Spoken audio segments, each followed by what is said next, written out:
મારી મોટી બહેન પ્રિયાના લગ્નને 3 વર્ષ થઈ ગયા છે. બહેન ખૂબ જ સુંદર અને જીજાજી પણ ખૂબ જ સુંદર છે.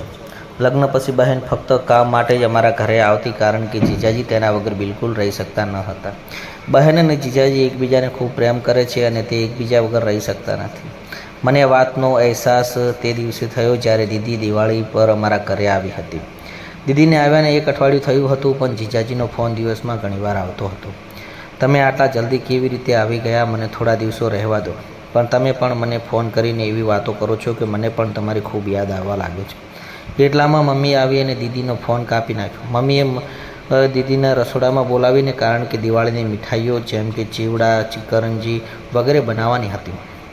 અમે બધાએ સાંજના સુધીમાં અડધી વસ્તુઓ તૈયાર કરી દીધી હતી અને બાકીની મીઠાઈ બીજા દિવસે તૈયાર કરવાનું નક્કી થયું હતું.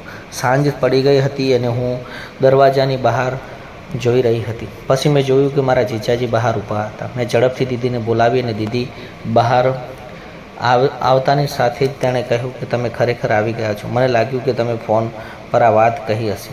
આટલામાં મમ્મી પણ આવીને કહ્યું, જમાઈ, મને ખબર નથી કે તમે ક્યારે આવ્યા.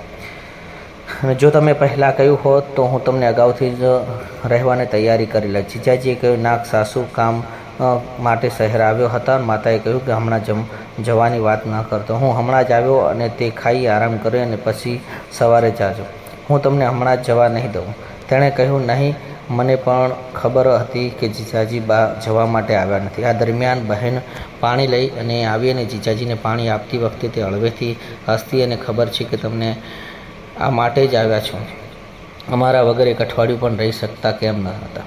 થોડી વાર પછી ભોજન રંધાઈ ગયું હતું અને તૈયાર થઈ ગયું અને અમે બધાએ સાથે ખાધું અને રાતની વાતો વિતાવતી બાજુમાં રૂમમાં જીજાજીનો પલંગ પાથરેલો હતો. હવે તે બધાને સૂવાની તૈયારી કરવી પડી અને ઘરમાં બધા લોકો પોતપોતાના રૂમમાં સૂવા ગયા હતા. પણ હું અને બહેન જીજાજી હજુ પણ સોફા પર બેઠા હતા. ટીવી જોઈ રહ્યા હતા અને ટીવી પર ફિલ્મ હમ આપ કે હે કોન ચાલી રહી હતી, જે અમને ખૂબ જ ગમ્યું. અને થોડી વાર પછી જીજાજીએ બગાસું ગાધું અને અમે ઓ માય ગોડ, હવે ઊંઘવા આવી રહી છે. બહેન મનમાં હસીને જવાબ આપ્યો, તો જાઓ, તમારા પલંગ બાજુમાં રૂમમાં છે, ગોઠવાઈ ગયા. આરામ કરું ને ફિલ્મ જોયા પછી આવીશ. જીજાજીનો ચહેરો જોવા જેવો હતો. મને થોડા ખેંચીને રૂમ તરફ ગયો. દીદી અને હું હસી પડ્યા, પણ ત્યાં મને કાંઈ ન કહ્યું. અમે બંને ફિલ્મ જોવામાં વ્યસ્ત હતા. થોડી વાર પછી બહેને કહ્યું કે હું છોટી, મને પણ ઊંઘ આવી રહી છે, હું સૂઈ જાઉં છું. મેં તરત જ કહ્યું, દીદી, જો તું પણ જતી રહી હોય તો મને ડર લાગશે. તને ખબર છે કે મને રાત્રે એકલામાં ડર લાગે છે. એ પણ જીજાજીએ રૂમમાંથી ફોન કર્યો ને, પ્રિયા, મને પાણીની જરૂર છે. દીદીએ તરત જ કહ્યું, રાહ જુઓ છોટી, હું તારા જીજુને પાણી આપીને આવું છું. પાછી આવીશ અને હું તારા જીજાને પાણી આપીશ અને પાછી આવીશ. મેં કહ્યું, ઠીક છે, પણ જલ્દી પાછા આવજો. દીદી રસોડામાં પાણીનો ગ્લાસ લઈ અને જીજાજીના રૂમમાં ગઈ. મને લાગ્યું કે તે જલ્દી આવશે અને મને આખા ઘરમાં કોઈ દેખાયું નહીં. ડરથી દીદીને બૂમ પાડીને થોડીવારમાં દીદી રૂમની બહાર આવી તો તે સાડી થોડી છૂટી હતી. તેના વાળ વિખરાયેલા હતા અને તે ઝડપથી શ્વાસ લઈ રહી હતી. હું ગભરાઈ ગઈ અને દીદીને પૂછ્યું કે તમે આટલો સમય કેમ લીધો? મને ડર લાગતો હતો, તેથી તેમને પાણી આપવામાં થોડો સમય લાગ્યો. એટલામાં જીજુજી રૂમથી બહાર આવ્યા અને કહ્યું, કરી, મારા ફોનની બેટરી ખતમ થઈ ગઈ છે, હું તને મારા ચાર્જર માટે લાવી દઉં. દીદીએ જવાબ આપ્યો, ઠીક છે, હું જોઈશ અને હું રૂમ પર રાહ જોઈશ. આમ કહી અને તે પોતાના રૂમમાં પાછો ગયો.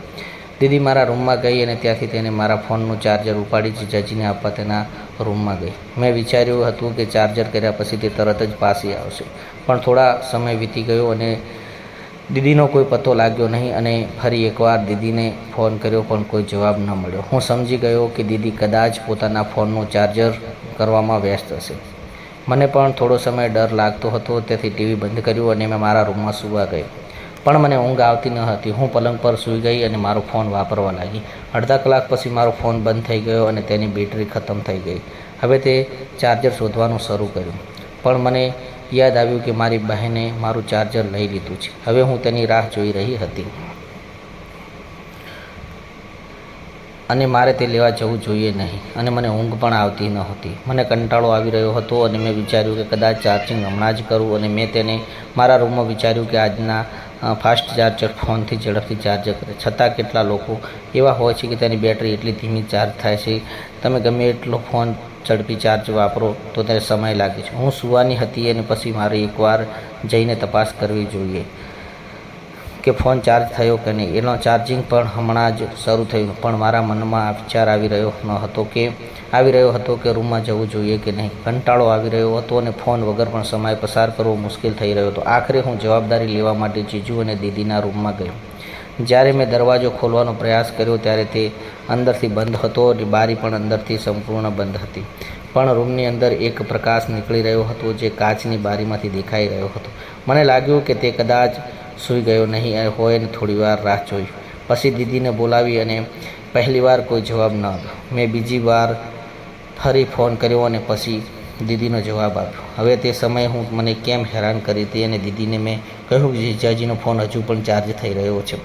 મારો ફોન બંધ થઈ ગયો છે ને તે ચાર્જર પણ કરવાનું જરૂર છે. જો ફોન ચાર્જ નહીં થાય તો મને ચાર્જર આપો. ચાર્જ થવામાં ઘણો સમય લાગીશ. ચાર્જિંગ હમણાં જ શરૂ થયું છે. તું જઈને સૂઈ જા, મને ખલેલ પહોંચાડે છે. મેં કહ્યું, દીદી બસ 15 મિનિટ માટે ચાર્જર આપી દે, મારો ફોન ઝડપથી ચાર્જ થઈ જાય છે. જવાબ આપ્યો, ઠીક છે. હું મારા રૂમમાં પાછી ફરીને થોડીવાર પછી દીદી ચાર્જર લઈ અને આવી અને કહ્યું કે મને હેરાન ના કરો, આ તારું ચાર્જર છે. ચાર્જર લેતી સાથે જ મારી નજર દીદી પર પડીને આચાર્ય સાથે પૂછ્યું, દીદી તને શું પહેર્યું છે? જીજાજીનો જીન્સ શર્ટ અને તમે સાડી પહેરી હતી. દીદીએ ઉપર ચડતા કહ્યું, શાંતિથી બેસ, હું જાઉં છું, આટલું કહી અને દીદી તેના રૂમમાં પાછી ગઈ. મેં ચાર્જરથી ફોન ચાર્જ કર્યો અને શરૂ કર્યું અને 12 મિનિટમાં મારો ફોનની બેટરી સંપૂર્ણ ચાર્જ થઈ ગઈ. મેં વિચાર્યું ચાલ તે ચાર્જર ફરીથી જઈને દીદી સૂતી હતી તો પણ હું જીજાજીનો ફોન ચાર્જિંગ પર લગાવીશ. હું ચાર્જર લઈને દીદીને જીજુના રૂમમાં ગઈ અને આ વખતે દરવાજો ખુલ્લો હતો. કદાચ દીદી ઉતાવળમાં તાળું મારવાનું ભૂલી ગઈ હશે. દરવાજો ખોલીને અંદર પગ મૂકતાની સાથે જ મારી સામે કેવું દ્રશ્ય હતું જે મારા જીવનમાં મેં ક્યારેય જોયું નહોતું. મારી આંખો પહોળી થઈ ગઈ. મેં બહુ મોટી ભૂલ કરી દીધી હતી કે આવતા પહેલાં ફોન કરવો જોઈતો હતો. હું કેવી રીતે ભૂલી શકું કે આ એક પરિણીત યુગલ હતું? તે બંને જોઈને મને ખૂબ જ શરમ આવી રહી હતી. પણ મારી બહેન અને જીજુજીને ખ્યાલ ન હતો કે હું દરવાજા પર ઊભી રહી હતી, તેમને જોઈ રહી. અને પછી શું થયું તે જાણીને તમને એટલું આશ્ચર્ય થશે કે તમે મોટો આંચકો લાગશે.